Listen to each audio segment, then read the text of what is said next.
Hello YouTube. ഇന്നത്തെ നമ്മുടെ video എന്തെന്ന് വെച്ചാൽ നമ്മൾ ഒരു വീഡിയോ ചെയ്തായിരുന്നു. ഇവിടെ വരുന്നതിന് മുമ്പ് ഈ വീഡിയോ കാണണമെന്നുള്ള രീതിയിൽ ഒരു വീഡിയോ ചെയ്തായിരുന്നു. അപ്പോൾ അതിൻ്റെ പാർട്ട് 2 ആണിത്. അപ്പോൾ നമുക്ക് ഈ പാർട്ട് 2 എന്ന് ഞാൻ ഉദ്ദേശിക്കുന്നത് പറഞ്ഞാൽ നമ്മൾ ആ വീഡിയോ ഇങ്ങനെ 2-3 വീഡിയോ ഒക്കെ ചെയ്തിട്ടുണ്ടല്ലോ ഇവിടെ വന്നതിന് ശേഷം. 2-3 അല്ല, ഒരു 4-5 ചെയ്ത് കാണും. അപ്പോൾ ഇത്രയും ചെയ്ത സമയത്ത് അതിൽ കുറേ കമൻ്റൊക്കെ വന്നിട്ടുണ്ട്. ഈ കമൻറ്റിന് ഉള്ളൊരു ഇതാണ്. ഇപ്പം നമ്മളൊരു കമൻറ്റിന് റിപ്ലൈ കൊടുക്കുമ്പോൾ ചിലപ്പോൾ അവർ മാത്രമായിരിക്കും കാണുന്നത്. അല്ലെങ്കിൽ കുറച്ച് പേരെ കാണത്തുള്ളൂ. ഒരു 1-2 പേരെ എടുത്ത് നോക്കുന്നവർ കാണും. അല്ലാത്തവരൊക്കെ വീഡിയോ കണ്ടങ്ങ് പോകല് മാത്രമേ ഉള്ളൂ. ചിലർ കമൻറ്റ് നോക്കത്തേ ഇല്ല. അപ്പോൾ ഈ വീഡിയോ കാണുന്ന എല്ലാവർക്കും വേണ്ടിയുള്ളൊരു വീഡിയോ ആണ്. എന്ന് വെച്ചാൽ ഈ കമൻറ്റിന് കറക്റ്റായിട്ട് എന്ത് റിപ്ലൈ കൊടുത്തിട്ടുണ്ടെന്നുള്ളത് മാത്രമല്ല, ചിലപ്പോൾ അതിൽ കൊടുത്തിപ്പോൾ എനിക്ക് കണ്ടപ്പോൾ എനിക്കറിയാവുന്ന കാര്യങ്ങളായിരിക്കും ഞാൻ കൊടുത്തിട്ടുള്ളത്. ഇത് ഇപ്പോഴെന്ന് പറഞ്ഞാൽ ഞാൻ കുറച്ച് പേരോട് ചോദിച്ചായിരുന്നു എന്തൊക്കെയാണ് ഇവിടുത്തെ പരിപാടി എന്നൊക്കെ. എന്ന് വെച്ചാൽ ഇതിൻ്റെ കാര്യങ്ങളൊക്കെ ചോദിച്ച് അറിഞ്ഞ് ഞാൻ ഒരു ലിസ്റ്റ് തന്നെ എടുത്തിട്ടുണ്ട്. ലിസ്റ്റ് എടുത്തപ്പോൾ ഇപ്പം എനിക്ക് മൊത്തം ഒരു 33 ക്വസ്റ്റ്യൻസ് കിട്ടിയിട്ടുണ്ട്. ഇത് ഇനിയുണ്ട്. ഇനി എനിക്ക് ഇൻസ്റ്റാഗ്രാമിൽ കുറേ മെസ്സേജ് വന്നിട്ടുണ്ട്. അതിൻ്റെയൊക്കെ കുറേ പരിപാടിയുണ്ട്. അപ്പം അതെല്ലാം കൂടെ എടുത്തിട്ട് ഒരു വീഡിയോ ഒരു 10 ക്വസ്റ്റ്യൻ വെച്ചാണ് ഞാൻ ചെയ്യാൻ ഉദ്ദേശിക്കുന്നത്. ഇത് ആദ്യത്തെ വീഡിയോ. ഇനി രണ്ടാമത്തെ വരും. ആദ്യത്തെ അല്ല, ഇത് എൻ്റെ രണ്ടാമത്തെ പാർട്ട്. ഇപ്പോൾ ഈ ക്വസ്റ്റ്യൻസ് വെച്ചിട്ടുള്ള ആദ്യത്തെ വീഡിയോ. ഇത് കഴിഞ്ഞാൽ അതിൻ്റെ അടുത്ത പാർട്ട് വരും. ഇതിൻ്റെ അടുത്ത പാർട്ട് വരും. ചിലപ്പോൾ ഇതിനകത്ത് ഓരോ വീഡിയോക്കകത്ത് കമൻറ്റ് വരും. അത് വെച്ചിട്ട് അടുത്ത പാർട്ട് വരും. അപ്പോൾ എല്ലാത്തിനുള്ള ക്വസ്റ്റ്യൻസ് നിങ്ങൾ ചോദിക്കുക, അതിനുള്ള ഉത്തരങ്ങൾ ഞാൻ തരും. എന്തായാലും ഇതാണെങ്കിൽ വീഡിയോ ആയിട്ട് തരും. അല്ലാതെ കമൻറ്റിലും എല്ലാം റിപ്ലൈ വരുന്നതായിരിക്കും. പിന്നെ മാക്സിമം ഇതിൽ തന്നെ കമൻ്റ് ഇട്ട് കാര്യങ്ങൾ തിരക്കാൻ നോക്കുക. കാരണം മനസ്സിലായല്ലോ, ഞാൻ ഇപ്പം പറഞ്ഞു വെച്ചിട്ട് നിങ്ങൾക്ക് ഒരു ഐഡിയ കിട്ടി. കാരണം ഇതിൽ കമൻ്റ് ഇടുമ്പോൾ ഞാൻ ഇതിൽ തന്നെ റിപ്ലൈ തരും. റിപ്ലൈ തരുമ്പം ബാക്കിയുള്ളവർ ഇത് നോക്കുമ്പോഴേക്കും അവർക്കും കാണാൻ പറ്റും ഇതൊക്കെയാണല്ലോ കാര്യങ്ങൾ. ചിലപ്പം ഞാൻ അത് പിൻ ചെയ്തിടാനുള്ള ചാൻസ് ഉണ്ട്. നല്ലൊരു റിലവൻ്റ് ആയിട്ടുള്ള നല്ലൊരു ചോദ്യമാണെങ്കിൽ ഞാൻ അത് പിൻ ചെയ്യാറുണ്ട്. അപ്പം കാണുന്ന വീഡിയോ കാണുമ്പോൾ തന്നെ അവർക്ക് ചിലപ്പോൾ ആ കമൻറ്റ് നോക്കിക്കഴിഞ്ഞാൽ അതിനുള്ളൊരു ആൻസറും കാര്യങ്ങളും കിട്ടും. അതുകൊണ്ട് ഇതിൽ തന്നെ ക്വസ്റ്റ്യൻസ് ചോദിക്കാൻ ശ്രമിക്കുക. ഇൻസ്റ്റാഗ്രാമിൽ ഞാൻ നല്ല ആക്റ്റീവാണ്, എല്ലാവർക്കും റിപ്ലൈ കൊടുക്കാറുണ്ട്. എന്നാലും യൂട്യൂബിൽ കമൻറ്റ് ഇടുക, അതാണ് എല്ലാവർക്കും ഒരു മനസ്സിലായല്ലോ, റിലവൻ്റ് ആയിട്ട് കാര്യങ്ങളൊക്കെ നടക്കും. അപ്പം നമുക്ക് വീഡിയോയിലോട്ട്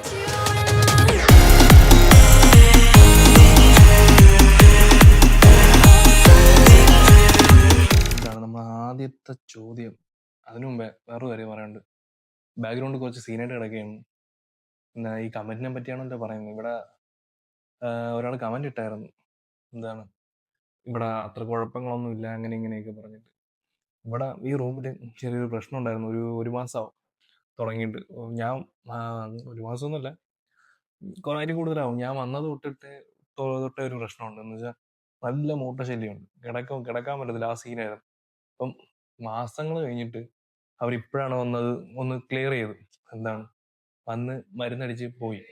പക്ഷെ വന്ന് അടിച്ചു, ഈ സാധനങ്ങളൊക്കെ ഇവിടെയുള്ള മതിലൊട്ടിച്ചിരുന്ന സാധനങ്ങളും അത് ഇതൊക്കെ ഇളക്കിയിട്ട് അവരങ്ങ് പോയി. ഇനി 2 ആഴ്ച കഴിഞ്ഞേ വരുള്ളൂ എന്ന് പറഞ്ഞു. ഈ 2 ആഴ്ച വരെ ഈ റൂം ക്ലീൻ ആക്കാൻ പറ്റത്തില്ല, വെള്ളം തൊടാൻ പറ്റത്തില്ല, അങ്ങനെ ഒരു സിറ്റുവേഷനിലാണ്.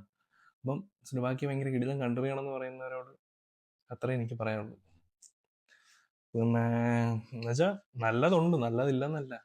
നല്ല കിടിലം പരിപാടിയുണ്ട്. നല്ല ആൾക്കാരുടെ കുറേ ഒരു നല്ല ആൾക്കാരുണ്ട്, നല്ലവരുണ്ട്, മോശം ആൾക്കാർ. നല്ല ആൾക്കാർ, വളരെ നല്ലതായിട്ടുള്ള ആൾക്കാരുണ്ട്. പിന്നെ മോശമായിട്ടുള്ളതിന് നല്ല മോശമായിട്ടുള്ള ആൾക്കാരും ഉണ്ട്. ഇപ്പോൾ പറഞ്ഞിട്ട് കാര്യമില്ല, എല്ലാ രാജ്യത്തും അങ്ങനത്തെ, നമ്മളവിടെ ഉണ്ടല്ലോ, അതേപോലെ എല്ലായിടത്തും കാണും.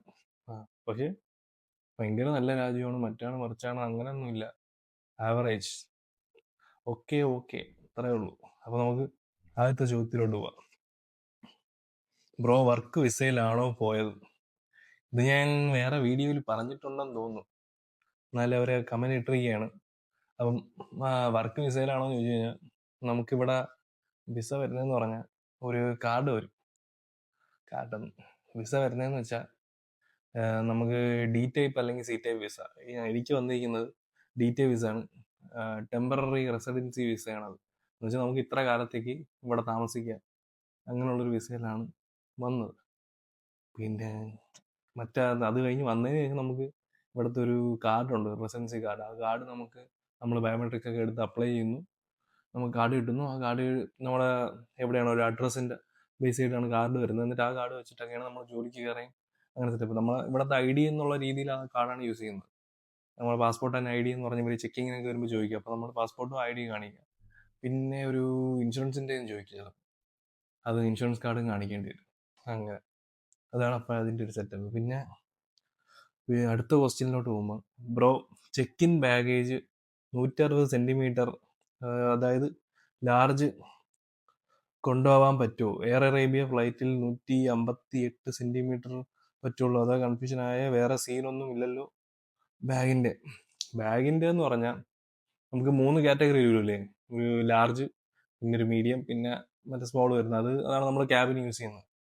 അപ്പോൾ എൻ്റെ ഇതിൽ എക്സ്പീരിയൻസിലും അതുമല്ല എനിക്ക് അറിയാവുന്നവരുടെ ഇത് വെച്ചിട്ടാണെങ്കിൽ ഞാൻ കൊണ്ടുവന്നത് 3 ബാഗ്. അത് ഈ ഒരു കാറ്റഗറിയിലുള്ള വലുത്, ഏറ്റവും വലുത്, അതിൻ്റെ ചെറുത്, അതിൻ്റെ ചെറുത്. പിന്നെ എനിക്കറിയുന്ന വേറൊരു പയ്യനുണ്ട്, അവനെന്ന് വെച്ചാൽ എൻ്റെ ഈ ലാർജിനേക്കാളും വലുതാണ് അവൻ്റെ ബാഗ്.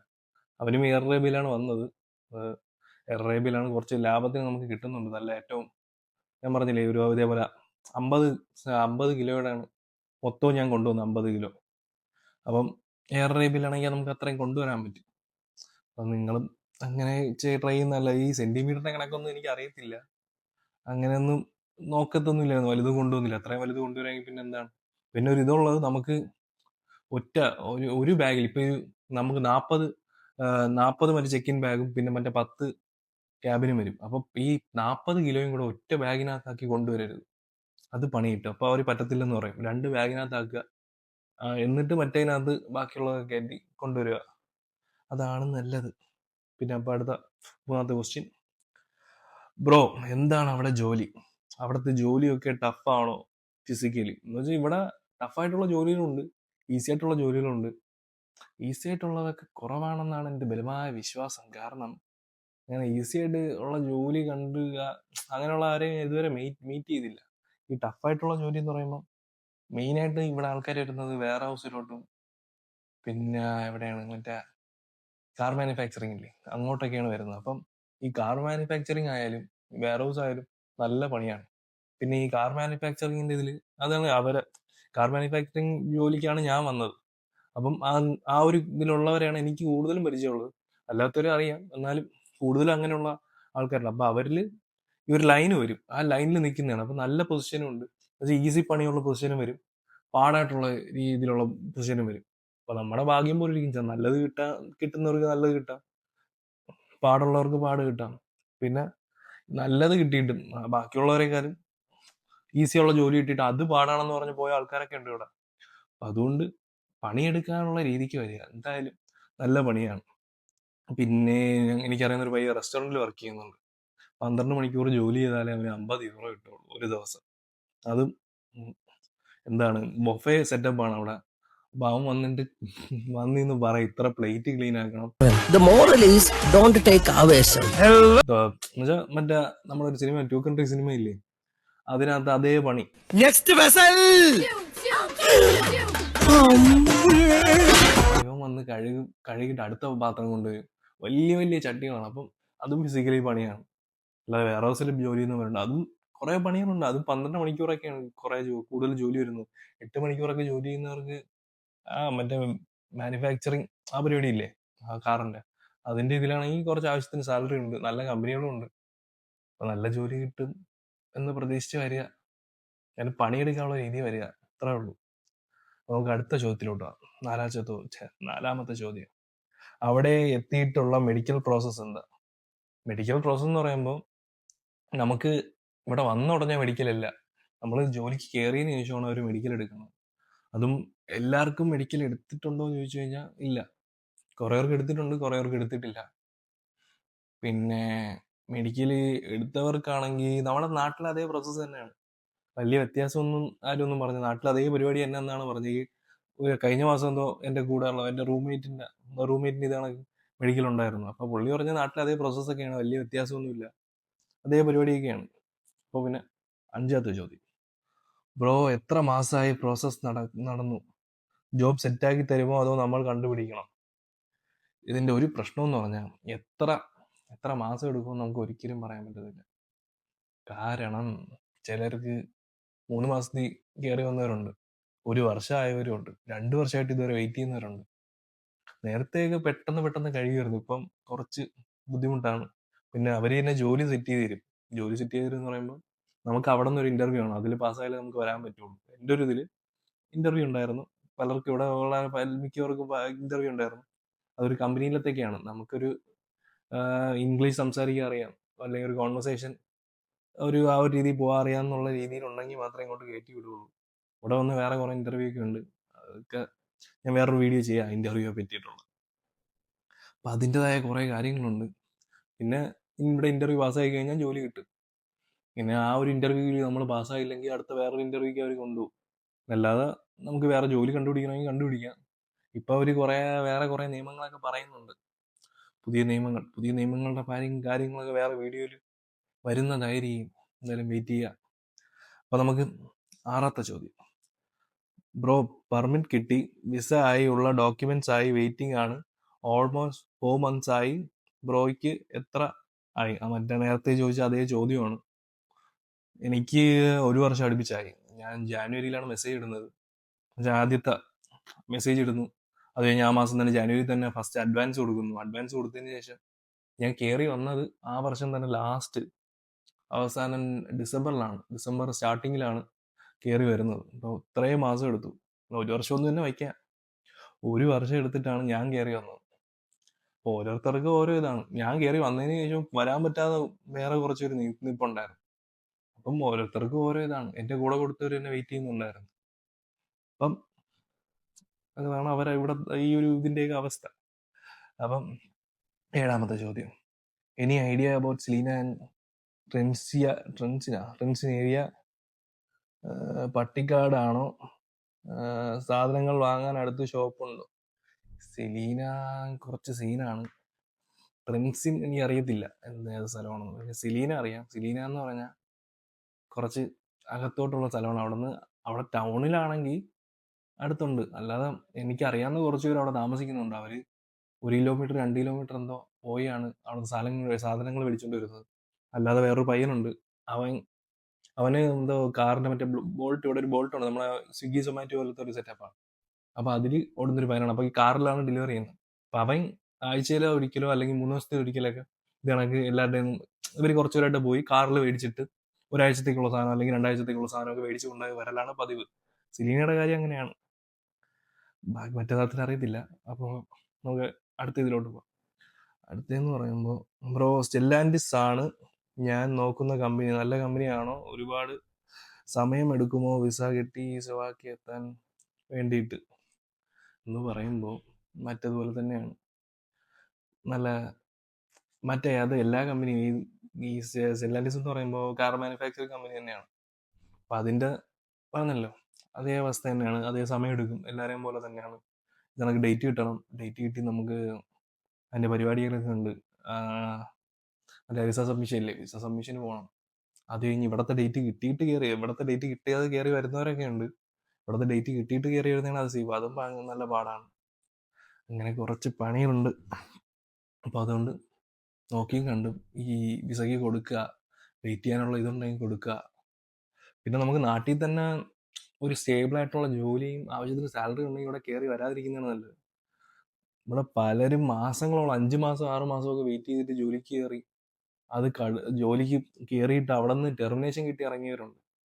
അപ്പം എല്ലാ കമ്പനിയിലും ഇതൊക്കെയാണ് അവസ്ഥ. ലേറ്റ് ആവും, സമയം എടുക്കും. അപ്പം വെയിറ്റ് ചെയ്യുക. വരുന്നുണ്ടെങ്കിൽ വെയിറ്റ് ചെയ്യുക. വന്നാൽ ഇവിടെ കുറേ പ്രശ്നങ്ങളുണ്ട്, കുറേ കാര്യങ്ങളുണ്ട്. അപ്പം അതുകൊണ്ട് നോക്കിയും കണ്ടും ഓരോന്നും ചെയ്യുക. പിന്നെ അടുത്ത ക്വസ്റ്റ്യൻ, 9ാമത്തെ ക്വസ്റ്റ്യനാണ്. ബ്രോ, വർക്ക് പെർമിറ്റ് ആണോ വന്നിരിക്കുന്നത്? വർക്ക് പെർമിറ്റ് എന്ന് പറയുമ്പോൾ ഞാൻ ഇവിടെ വരുന്ന സമയത്ത് എൻ്റെ കയ്യിൽ വിസ മാത്രമേ ഉള്ളൂ. വിസ മാത്രം അവിടെ കാണിച്ചിട്ടാണ് ഞാൻ കയറി വന്നത്. വർക്ക് പെർമിറ്റും ഇല്ല, അപ്പോയിൻമെന്റ് ലെറ്ററും ഇല്ല, ഒന്നുമില്ല. ഞാൻ ഫസ്റ്റ് എനിക്ക് വിസ കിട്ടുന്ന സമയത്ത് ഞാൻ വിചാരിച്ചു എനിക്ക് വരാൻ പറ്റത്തില്ല, കാരണം വർക്ക് പെർമിറ്റ് ഇല്ല, ഒന്നുമില്ല. എല്ലാം ഇവിടെ വന്നതിന് ശേഷം ഇവിടുത്തെ ഒരു ബയോമെട്രിക്സ് ഉണ്ട്. ആ സമയത്ത് അവിടെ പോയ സമയത്താണ് അവർ കുറേ പേപ്പേഴ്സും കാര്യങ്ങളും ഉണ്ട്. അതിനകത്ത് വർക്ക് പെർമിറ്റ് ഉണ്ടായിരുന്നു. അവർ ആ സമയത്ത് അവിടെ ഈ ഇതിൻ്റെ ഫോറിൻ പോലീസിൻ്റെ സ്റ്റേഷൻ്റെ ഫ്രണ്ടിൽ കൊണ്ടുവന്നു, അവിടെ വെച്ച് തന്നു, എന്നിട്ട് കയറി. അപ്പോഴാണ് ഞാൻ ഈ വർക്ക് പെർമിറ്റ് കാണുന്നത്. വർക്ക് പെർമിറ്റ് ഇല്ലെങ്കിൽ കയറി വരാനൊക്കെ പറ്റും എന്നാണ് എൻ്റെ ഒരു വിശ്വാസം. ഞാനും വേറെ ആൾക്കാരെ കുറച്ചുപേർ ഇങ്ങനെ കയറി വന്നിട്ടുണ്ട്. അപ്പം ലാസ്റ്റ് ക്വസ്റ്റ്യനാണ്. 10 ക്വസ്റ്റ്യൻ ഞാൻ ഇന്ന് ഈ വീഡിയോയിൽ എടുക്കുന്നുള്ളൂ. ബാക്കി വേറെ ക്വസ്റ്റ്യനൊക്കെ ഉണ്ട്. അപ്പോൾ അടുത്ത ലാസ്റ്റ് ക്വസ്റ്റ്യൻ എന്ന് പറഞ്ഞാൽ ഭായ് ഹിന്ദി മേ വീഡിയോ ബനാവോ. ഇത് ഓക്കെ. ഇപ്പോൾ പുള്ളി പറഞ്ഞു. അപ്പോൾ അതിന് ഈ കമൻറ്റിന് റിപ്ലൈ ആയിട്ട് ഞാൻ ഒരു വീഡിയോ ഇട്ടിട്ടുണ്ട്. അത് ഇംഗ്ലീഷിലാണ് ആ വീഡിയോ ഇട്ടിരിക്കുന്നത്. ഷോർട്സ് ആയിട്ട് ഇട്ടിട്ടുണ്ട്. അത് കണ്ടിട്ടില്ലെങ്കിൽ പോയി കാണുക. അപ്പോൾ പിന്നെ വിഷയം എന്ന് പറഞ്ഞാൽ ഇത് ഓക്കെ, ഇത് നല്ലൊരു ഇതായിരുന്നു, നല്ല രീതിക്ക് പറഞ്ഞു. പിന്നെ വേറൊരു പുള്ളി കമന്റ് ഇട്ടിരുന്നു, എന്ത് സബ് മദ്രാസി ഹേ യൂട്യൂബ് പേ നാഷണൽ നാഷണൽ നാഷണൽ ലാംഗ്വേജ് മേ ബി വീഡിയോ ബനാവോ എന്ന് പറഞ്ഞിട്ട്. പുള്ളി എന്താണ് ഉദ്ദേശിച്ചതെന്ന് എനിക്ക് മനസ്സിലായില്ല. നമ്മൾ മലയാളിയല്ലേ, അപ്പൊ പിന്നെ നമുക്ക് ഈ ഒരു രീതിയിൽ സംസാരിക്കാനും ആ ഒരു രീതിയിൽ നമ്മുടെ ഭാഷയിലെ പറ്റുമോ. നമ്മളിപ്പോൾ ഇംഗ്ലീഷ് സംസാരിച്ചാലും ഹിന്ദിയിൽ സംസാരിച്ചാലും നമുക്ക് ആ ഒരു ഇത് കിട്ടത്തില്ല. പിന്നെ ഈ നാഷണൽ ലാംഗ്വേജിന്റെ ഈ സീൻ പറഞ്ഞപ്പോഴേ ഞാൻ ഗൂഗിളിൽ നോക്കിയായിരുന്നു. അപ്പോൾ ഗൂഗിളിൽ നോക്കിയപ്പോൾ അതിൽ കിടക്കുന്നത് വെച്ചാൽ നമുക്ക് സ്വന്തമായിട്ടൊരു നാഷണൽ ലാംഗ്വേജ് ഇല്ല. ഈ പലരും വിചാരിച്ചുകൊണ്ടിരിക്കുന്ന ഈ ഹിന്ദിയാണ് നമ്മുടെ നാഷണൽ ലാംഗ്വേജ്. അങ്ങനെ ഒരു സെറ്റപ്പ് ഇല്ല. നമുക്ക് ഇന്ത്യയിൽ നാഷണൽ ലാംഗ്വേജ് ഇല്ല. ഓക്കെ, നമ്മളിവിടെ യൂസ് ചെയ്യുന്നത് ഒന്നിൽ ഇംഗ്ലീഷ്, അല്ലെങ്കിൽ ഹിന്ദി, അല്ലെങ്കിൽ നമ്മുടെ നാട്ടിൽ ഏതാണോ ലാംഗ്വേജ് അതിലാണ് നമ്മൾ ഈ ഡോക്യുമെന്റ്സ് ആയാലും അതിന്റെ സെറ്റപ്പ് എല്ലാം ചെയ്യുന്നത്. മെയിനായിട്ട് ഇംഗ്ലീഷാണ് അവർ പറയുന്നത്, ഗൂഗിളിൽ നടക്കുന്നത്. അപ്പം അതുകൊണ്ട് നമുക്കൊരു നാഷണൽ ലാംഗ്വേജ് ഇല്ല.